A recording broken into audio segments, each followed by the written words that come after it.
Hello! Hope everyone's days are great, and today we're going to be looking at Jurassic Park.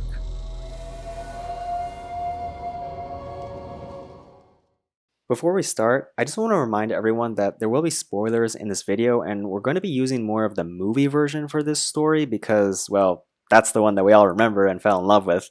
But I know, the movie and the book are very different. I love the book version a lot myself. One is magical, and the other one is pretty gruesome, but it still tells the same story with the same themes, just executed differently by different storytellers working in completely different creative mediums. And perhaps someday we'll do that too. Alrighty, without further ado, here we go. This film is one of my all-time favorites. The story itself isn't really character-driven, but it's more idea-driven, and it's still honestly awesome. You're talking about a theme park with clone dinosaurs brought to life. What can go wrong, am I right? The story is one long cautionary tale that speaks volumes about going too far in places that we shouldn't have gone in the first place. And you can tell that Michael Crichton, the author of Jurassic Park, really cared about this issue. No, really.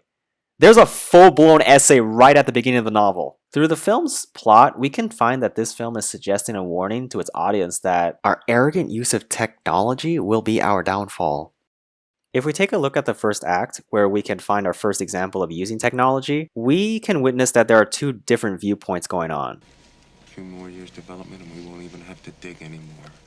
Where's the fun in that? This new technology can actually help them by locating dinosaur skeletons more effectively than before, and advance their study and research. This can be seen using technology in the right way. But Alan Grant I hate computers.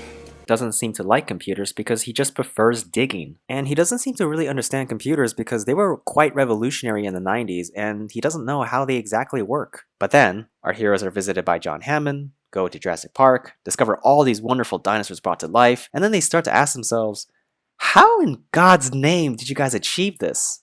The answer? Technology. At first, they're awed by the wonders of Jurassic Park, but then they begin to ask themselves, wait, is this even ethical? Also, there was Biosyn, who wanted to steal the dinosaur embryos. We've got Dodson here! We are introduced to Nedry, who is so hooked up about money that he would betray Hammond and company by using his coding knowledge to corrupt Jurassic Park and get what he wanted. Oh, and by the way, he paid the price for that too. And because of that, everything goes to hell. All of this is suggesting that it's not the technology we have or create that will destroy us, but how we use the technology. It's about the heart, the person behind the machinery. Technology is nothing but a tool that man uses. And John Hammond is really the character that embodies this because he's the heart of the whole operation. The man behind Jurassic Park. He's the reason why this theme park even exists. When John Hammond tells Ellie about the first attraction he ever built and his desire to create Jurassic Park, it becomes clear exactly what his motivation is. You see, unlike the novel version where John Hammond is portrayed as a darker Walt Disney, this is Michael Crichton's words, not mine, the film version of John Hammond has a good desire, just with the wrong instincts. He wanted to create a theme park that could bring happiness and joy to everyone, all around the world. Everyone in the world has the right to enjoy these animals. But he tried to achieve this goal by breaking the laws of nature. He didn't respect the deeper understanding about the nature of our reality, how dinosaurs had their shot and nature selected them for extinction.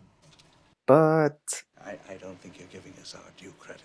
Our scientists have done things which nobody's ever done before. Yeah, but your scientists were so preoccupied with whether or not they could, they didn't stop to think if they should. They thought that they could get away with this with the advanced technology they have, but they were just too blind to see that Life finds a way.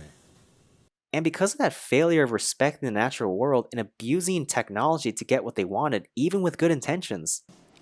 Dinosaurs and man, two species separated by 65 million years of evolution, have just been suddenly thrown back into the mix together. How can we possibly have the slightest idea what to expect?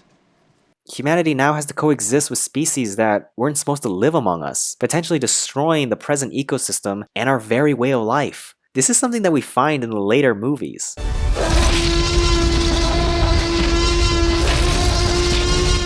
All of this can be very relatable for us today because think about social media. We have this technology at our disposal that can be used to easily communicate with others from anywhere around the world, but it can be used in all of the wrong ways. Someone might only use social media for communication and radically have their in-person social skills underdeveloped. It's not about what we have, but how we would use them. It's really our responsibility to be wise in using what we have because it could lead to our downfall or our destruction. Clever girl.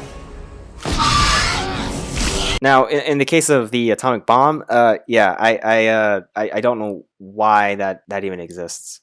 It's always a great thing to look at the other side of things that we might have either missed or not considered before. So if there's anything that you want to share, please do so in the comment sections below. And if you guys really like this video, please hit the subscribe button and we'll see you next time.